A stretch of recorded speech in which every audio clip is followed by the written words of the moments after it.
ये बात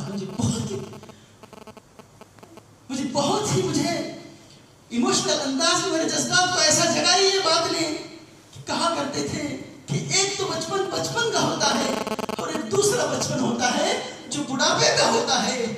जब वो बचपन के बाद, इस बचपन के बाद किसी जिंदगी की तैयारी है तो उस बचपन में भी किसी जिंदगी की तैयारी है।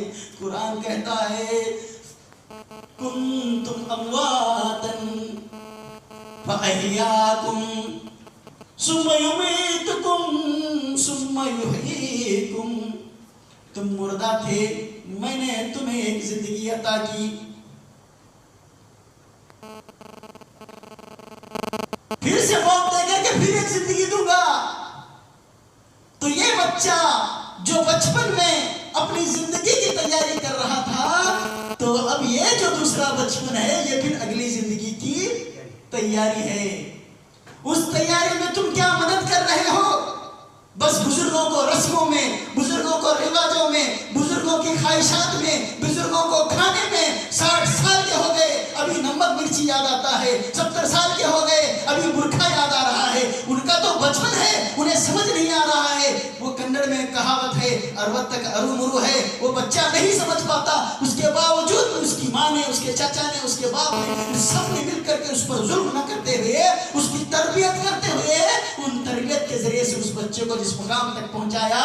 मेरी और आपकी जिम्मेदारी है कि हम अपने बुजुर्गों के अगली जिंदगी के लिए, जब उनका अब कोई जिंदगी का मकसद लगभग नहीं रह पाता, जिस तरह बच्चा जिम्मेदार नहीं रहता उस बचपन में, तो 60 साल के बाद लगभग ये लोग भी उतने जिम्मेदार नहीं होते, क्योंकि इनकी अगली नस्ल 35 और 40 में होती है। सारी जिम्मेदारियां ये उठा रहे होते हैं।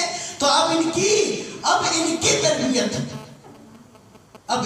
तरबियत हमें जरूरी होती है। जिस तरह इन्होंने टोका रोका था, अब हमें यह जरूरत है। मेरी माँ तो 60 की बन गई है, मेरी खाला तो 65 की बन गई है, मेरे बाप तो आप 70 तक पहुंच चुके हो, मेरे चचा, मेरे दादा, मेरे बुजुर्ग, आपका अब अगला जीवन की तैयारी करने का वक्त है। क्योंकि अल्लाह के रसूल ने साफ कह दिया कि मेरी उम्मत की उम्र 60 साल है। क्या मतलब है?